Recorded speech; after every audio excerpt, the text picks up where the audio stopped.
अगर बिजली किसी ने दी थी तो समाजवादियों ने दी थी। आज बिजली का बिल ज्यादा देना पड़ रहा है। इस शहर को मेट्रो दी थी, वो भी इन्होंने खारिज कर दी, नहीं बना रहे हैं। जो वर्णों को सफाई करने का काम शुरू हुआ था वो उदाहरण बनता, लेकिन उसको भी रोक दिया। आपको याद होगा समाजवादियों ने लैपटॉप दिया था इतना बड़ा आपको। जहां होगा वो आज भी चल रहा होगा, उसी की नकल करके इन्होंने भी कुछ दिया है। हम लोगों ने इतना बड़ा लैपटॉप दिया, इन्होंने इतना दे दिया और इतना रद्दी दिया है कि उंगली घिससे रहो चलता ही नहीं है। बताओ रद्दी है कि नहीं है? इन्होंने एम्बुलेंस खराब कर दी कि नहीं कर दी? 100 नंबर पुलिस बेईमान बना दी कि नहीं बना दी? वो याद है आपको कि नहीं याद है? 100 नंबर जब से 112 हुई है, हमारे खाकी वर्दी पहनने वालों को भी लगता है कि अगर 100 नंबर से 112 सरकार ने कर दिया तो हमें भी अपना रेट बढ़ा लेना चाहिए। हमारे साथ मंच पर कांग्रेस पार्टी के नेता राहुल गांधी जी, मंच पर उपस्थित छत्तीसगढ़ के पूर्व मुख्यमंत्री बघेल जी, कांग्रेस पार्टी के नेता प्रमोद तिवारी जी, समाजवादी पार्टी के हमारे जिले के अध्यक्ष लक्कड़ यादव जी,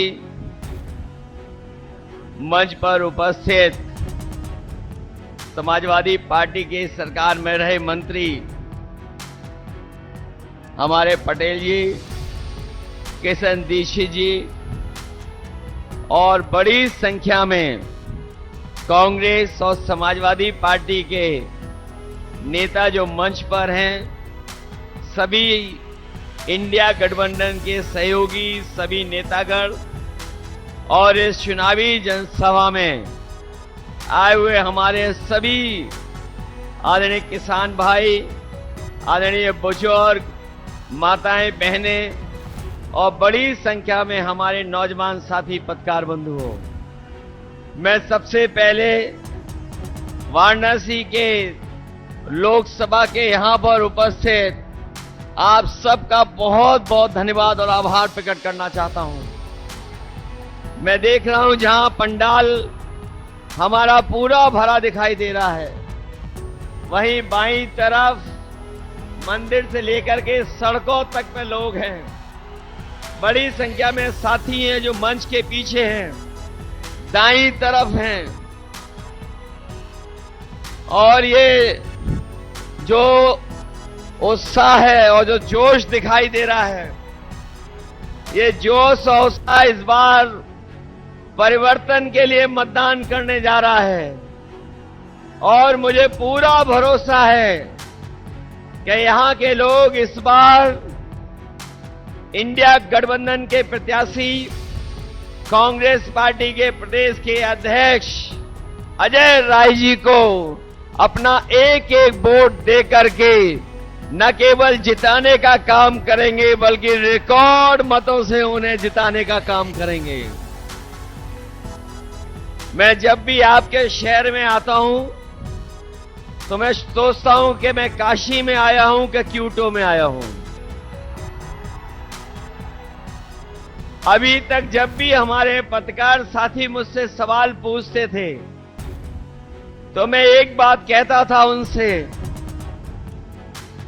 कि पूरे उत्तर प्रदेश में एक सीट के अलावा सभी सीटें गठबंधन जीतने जा रहा है। लेकिन अब जब चुनाव 7वें चरण में पहुंच गया है और जो पहले चरण से मैं जनता के अंदर गुस्सा देख रहा हूं, ये गुस्सा जो है 7वें चरण में भारतीय जनता पार्टी के खिलाफ 7वें आसमान पर होगा। जो बात मैं कहता था कि एक सीट पर लड़ाई में हैं हम लोग, बाकी सब सीटें जीत रहे हैं। लेकिन आज मैं कह सकता हूं कि इस बार का चुनाव ऐसा चुनाव उत्तर प्रदेश का देखने को मिल रहा है कि बीजेपी के लोग जहां क्यूटो को अपनी सीट मान रहे थे, ये भी सीट वो हारने जा रहे हैं। और इसलिए हारने जा रहे हैं कि एक और एक जुड़ गए हैं, अब 11 हो गए हैं। और दूसरी तरफ एक और एक टकरा रहे हैं। हम लोग डबल ताकत हो गए हैं, वो लोग डबल जीरो हो गए हैं। जो डबल इंजन की सरकार वाले कहते थे डबल इंजन की सरकार है, लेकिन डबल इंजन की सरकार दिल्ली और लखनऊ वालों ने यहां के लोगों के साथ धोखा करने का काम किया है। यहां डबल इंजन का इस बार धुआं निकलता हुआ नजर आ रहा है।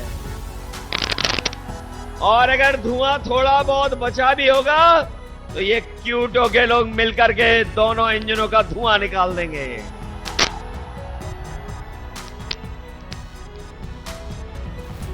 वैसे तो हम लोग आपके लिए लगातार संघर्ष कर रहे हैं और संघर्ष का रास्ता अपना करके आगे बढ़ रहे हैं।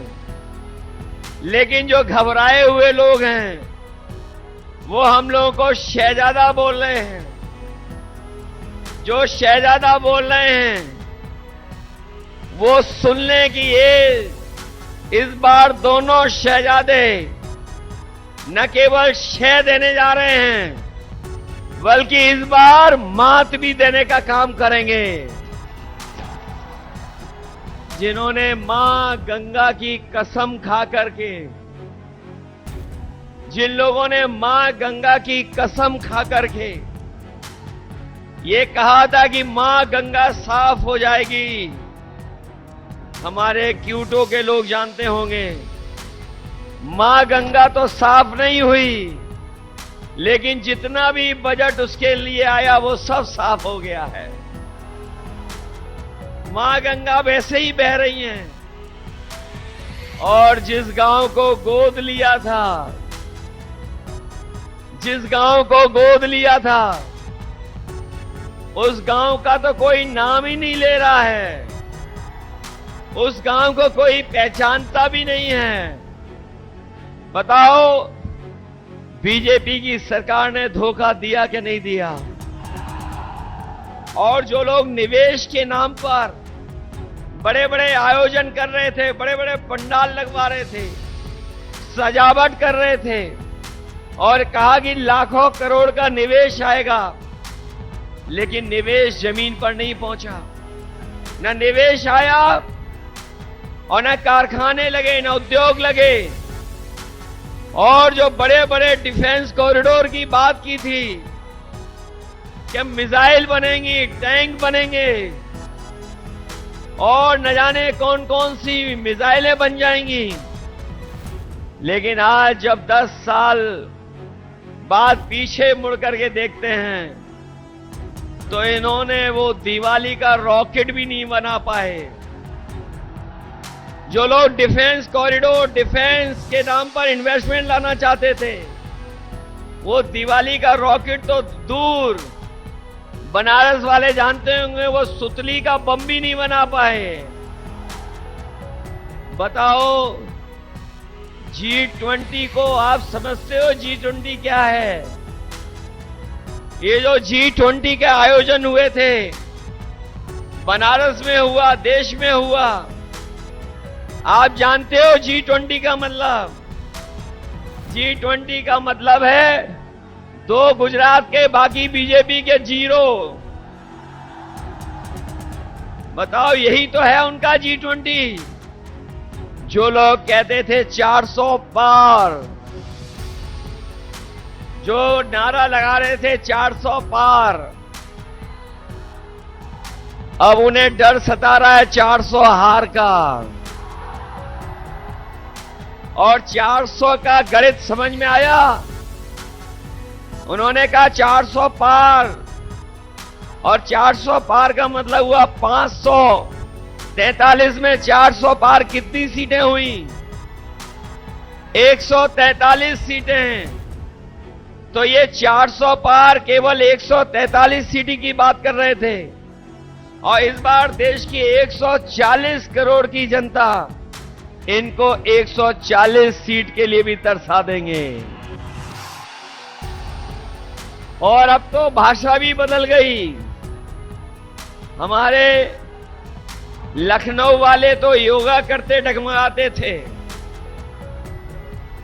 हमारे लखनऊ वाले वो जब योगा करते थे तो वो डगमगा जाते थे।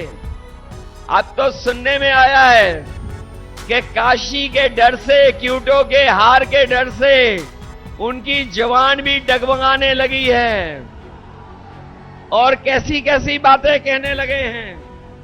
ये देश की जनता उनकी नकारात्मक राजनीति को सुनना नहीं चाहती है, उनकी पुरानी कहानियों को सुनना नहीं चाहती है, उनके घिसे पिटे डायलॉगों को सुनना नहीं चाहते, जिन्होंने बहुत कुछ सुनाया और कहा कि अच्छे दिन आएंगे। बनारस वाले जानते होंगे कि उनके अच्छे दिन तो नहीं आए, लेकिन हम इंडिया गठबंधन के लोग आपको भरोसा दिला सकते हैं, जो अच्छे दिन की बात कर रहे थे, अच्छे दिन नहीं लाए। कम से कम हम गठबंधन के लोग, आप क्यूटो से जिता देना, हम खुशियों का दिन लेकर के आएंगे। और जो लोग मनमर्जी हैं, जिन्होंने मनमर्जी से काम किया, दिन रात हम लोगों को मन की बात सुनाई, देश की जनता मन की बात नहीं सुनना चाहती है। देश की जनता संविधान की बात सुनना चाहती है, संविधान की बात हो। इसलिए ये चुनाव तो संविधान को बदलना चाहते हैं, और ये इंडिया गठबंधन के वो लोग हैं जो संविधान को बचाना चाहते हैं। तो इसलिए मैं आपसे कहना चाहता हूं, ये संविधान हमारे और आपके लिए सम्मान दिलाता है, यही संविधान हमें अधिकार दिलाता है, यही संविधान हमें न्याय दिलाने का काम करता है। यही संविधान बाबा साहब भीमराव अम्बेडकर जी का हमारे आपके लिए संजीवनी है। इसलिए चुनाव में आप लोग मदद करिए। मैं तो यहां सुनकर के आया हूं कि यहां पर किसानों के साथ बहुत भेदभाव हुआ है। यहां के किसानों को अपनी जमीन को बचाने के लिए अपमानित होना पड़ा, लाठी खाने पड़ा, झूठे मुकदमों का सामना करना पड़ा, कई साथियों को जेल जाना पड़ा। हम अपने किसान भाइयों कह के जा रहे हैं, समाजवादी पार्टी और इंडिया गठबंधन की सरकार बनने जा रही है। 4 जून के बाद अपने किसानों को मुआवजा दिलाने का काम भी करेंगे। या तो किसानों की जमीन नहीं जाएगी, और अगर जमीन को लेना भी पड़ेगा तो सर्कल की रेट बढ़ा करके मार्केट की कीमत दिलाने का काम करेंगे। हमारे बनारस के लोगों, अभी कुछ दिन पहले बड़ा महिलाओं का आयोजन हुआ था, महिलाओं का कार्यक्रम हुआ था, लेकिन यही जो नारी सम्मान की बात कर रहे थे, वो कुछ याद दिला रहे थे, लेकिन वही प्रधान सांसद जी ये भूल गए कि अगर बीएचयू में जो बेटियों के साथ जो व्यवहार हुआ था, जिन्होंने घटना की थी, वो सब के सब बीजेपी के लोग निकले थे। वो आप जानते होंगे, बीएचयू में घटना करने वाले लोग, जिन्होंने उस बेटी को अपमानित किया, जिसके साथ घटना हुई, अगर कोई पकड़ा गया था तो वो सब के सब बीजेपी के लोग थे। ये भूल नहीं सकता काशी के लोग। इसलिए जहां हम किसानों की मदद करेंगे, वहीं बेटियों की सुरक्षित माहौल कैसे मिले। और हमारे नौजवानों ने वो समय भी देखा है कि जहां पर हर परीक्षा का पेपर लीक हो गया, कोई परीक्षा सरकार नहीं करा पाई, न केवल परीक्षा करा पाई बल्कि बड़ी संख्या में हमारे पूर्वांचल के नौजवान पक्की वर्दी पहन करके देश की सेवा करने के लिए दिन रात मेहनत करते थे। वो फौज की नौकरी भी इन्होंने आधी अधूरी बना दी। हम अपने नौजवानों को कह के जा रहे हैं, हम समाजवादी लोग और इंडिया गठबंधन के लोग कभी भी अग्निवीर जैसी व्यवस्था को स्वीकार नहीं कर सकते हैं। जब भी सरकार में आएंगे वही पक्की नौकरी, वही पक्की वर्दी अपने नौजवानों को पहनने का मौका देंगे।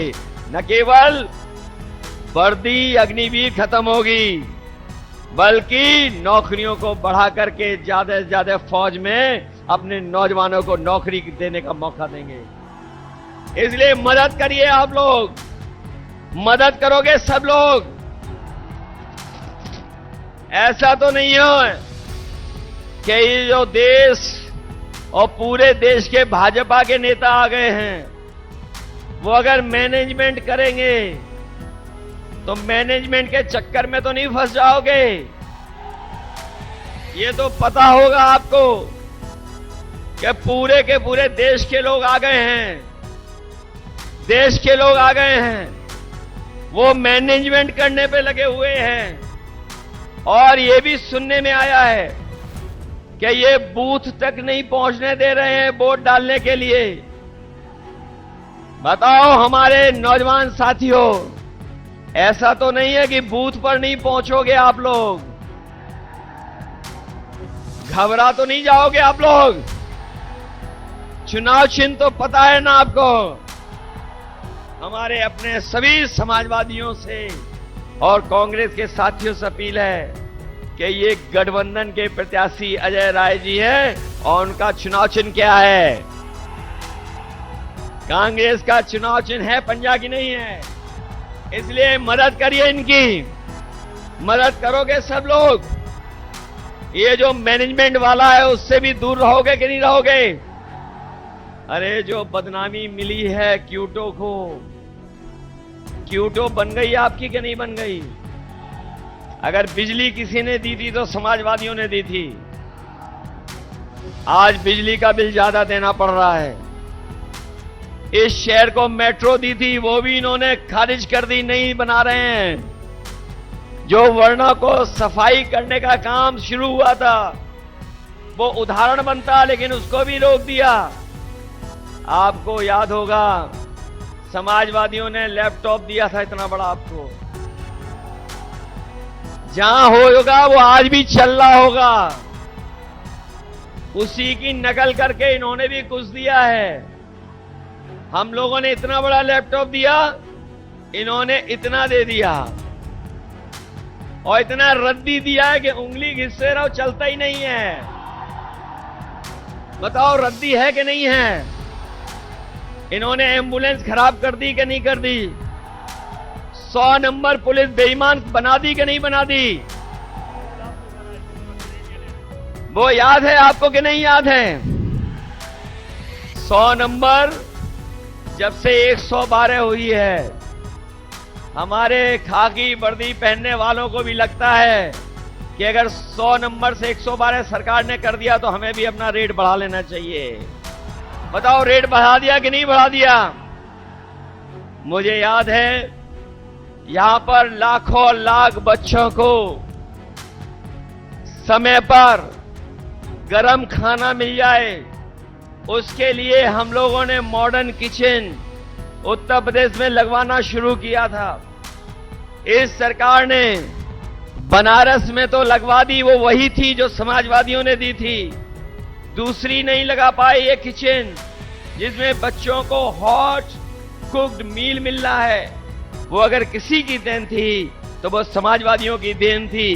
केवल यही नहीं बल्कि आपने देखा होगा देश के प्रधान सांसद जी ने एक गुजरात के अमूल का उद्घाटन किया था। वो अमूल का प्लांट बीजेपी की देन नहीं थी।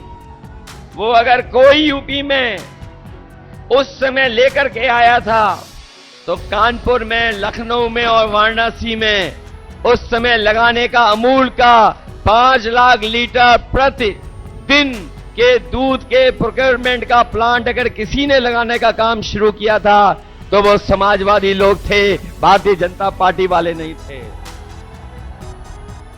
इसलिए काशी के विकास के लिए और जिन्होंने क्योटो का नाम लेकर के धोखा दिया आपको, हमारे जितने नौजवान हैं ये सब मोबाइल चलाना जानते हैं। मोबाइल चलाना जानते हो कि नहीं जानते हो? कभी क्योटो की तस्वीर देखी है कि क्योटो क्या है? मुझे याद है कभी मैं क्योटो गया था तो टोक्यो से बुलेट ट्रेन में गया था। बताओ बुलेट ट्रेन आ गई क्या नहीं आ गई? आपकी क्योटो बन गई कि नहीं बन गई? इसलिए आपको जिन्होंने धोखा दिया हो, काशी को जिसने क्योटो बनाने का सपना दिखाया हो और मां गंगा की कसम खा करके मां गंगा को साफ करने का संकल्प लिया हो, बताओ सब धोखा मिला कि नहीं मिला? ऐसी झूठ बात बोलने वालों के लिए, ऐसे झूठे वादे करने वालों के खिलाफ आप लोग मतदान कर देना और अजय राय जी को ऐतिहासिक वोट दे करके उन्हें जिताने का काम करना। यही निवेदन मैं आप सबसे करने आया हूं। मुझे पूरा भरोसा है कि इस बार आप लोग क्योटो का इतिहास बनाओगे, लोग भी और क्योटो वाले भी जान जाएं कि जो क्योटो का सपना दिखाया जा रहा था उन्होंने किसको जिता करके भेजा है। बहुत बहुत धन्यवाद आपका।